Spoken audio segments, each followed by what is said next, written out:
Welcome to This Week in the NFL Week 14 edition. Get ready for some garbage.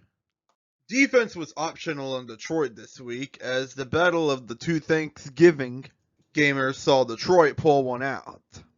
With how insane the NFC has been so far, it's honestly far from over from making the playoffs for the Lions. As for the Cowboys, it actually might be over for them. Sorry. Great, just great. The one time I could have complimented Shader Sanders, and our defense decides to absolutely get torched by the worst offense in the NFL. How about that? I want to be nice for 1 week, and the football world says, nah, give him more pain. Anytime you lose to the Titans of all teams, you deserve to get flushed out of the playoffs. This is probably the game that's going to get Kevin Stefanski fired, isn't it? Figures. Well, at least I can get excited about Tyler Shaw. Dude is 2-0 on the road against NFC South opponents. Maybe the future really can be ran by a 26-year-old rookie. Well, congratulations, Buccaneers. You have now let Carolina overtake you for the division lead. How does it feel to not be the main character in the NFC South anymore? Well, the Ravens had all the momentum in the world, so it's only right that they correct course and lose this game. This is such a bad division, the Bengals still have a chance to win somehow. Someone needs to win this darn division, so might as well be the old guy and his band of merry men. Tua is really, really bad in the cold. The Jets are really, really bad against Tua. So something had to give. Turns out the Jets are just so bad, they just can't do anything anymore. This actually puts the Dolphins at quietly 6-7 with a real shot to shake up the AFC playoff race. The whole 6-7 trend is pretty slowly dying at this point, but maybe the Dolphins can give it one last send-off by making the playoffs.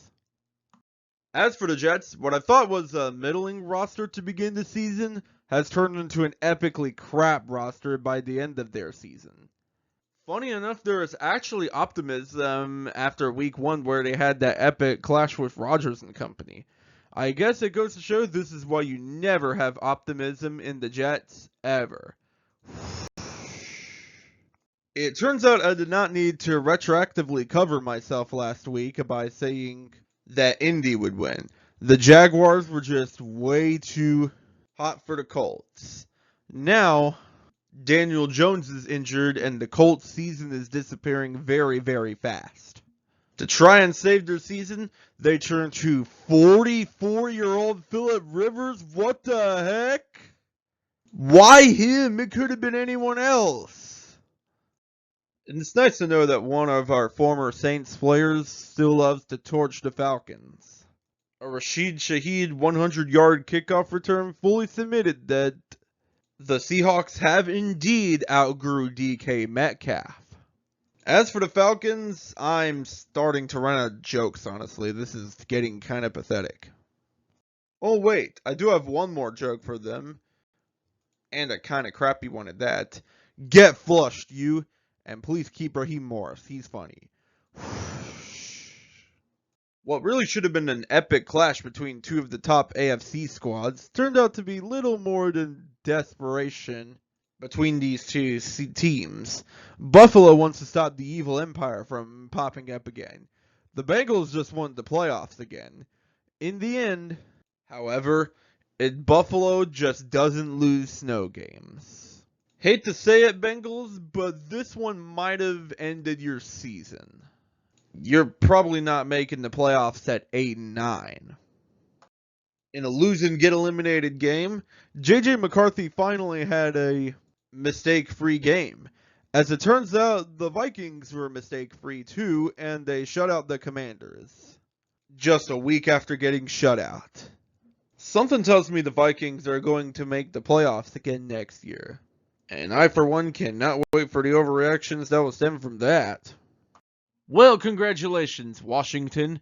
Your amazing feel-good run from last season has now proven fraudulent. Get back in the sewer is where the other frauds belong. Wouldn't be the only garbage that Washington's had to take out in the last few years. My gosh, I hope we get to see Jordan Love and Caleb Williams play each other more, because this matchup is really fun to watch as a neutral fan. After this loss, the Bears ended up falling from first place in the NFC to 7th place in the NFC. Jeez, this conference is so brutal. This is about the first year where I've seen the 7th seed in the playoffs is justified. I am, for one, very interested to see who comes out on top in that conference. The Rams will probably take the top seed in the conference, though, because they just can't stop winning. Unless if it's against the Panthers, for whatever reason. They just can't solve them. You know, when comparing all the teams in the NFL, I think the Rams might actually be my pick for Super Bowl champions. Please don't crumble and fall apart as I say this. I don't want to be wrong again. For once, this game wasn't near as close as the final score indicates. The Broncos just ran over the Raiders this time around. Then again, any old fool can just run over the Raiders these days. It's games like these that make me wonder, how in the heck did the Raiders beat the Patriots week 1? Forget not being able to make the playoffs, these Chiefs might not even be able to get a winning record for the season. Man, you guys really did sell your soul for a three-peat that didn't even pan out.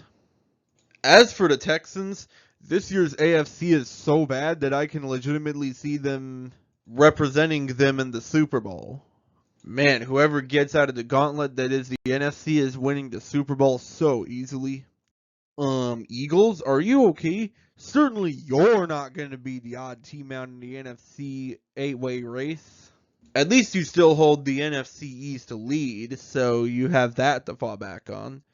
But if the Cowboys somehow make a surge and leapfrog over you, oof. Well, this week was just about as fun as the earliest weeks of the season. Football is finally starting to become important again, and I love it. Here are 3 things that I learned this week. Number 1, it takes forever to clinch the playoffs. The closest teams to clinching as of right now are the Broncos and Patriots, and they didn't even have any clinching scenarios to begin with this week. So it's going to take until week 15 or 16 to finally cement our first few playoff spots.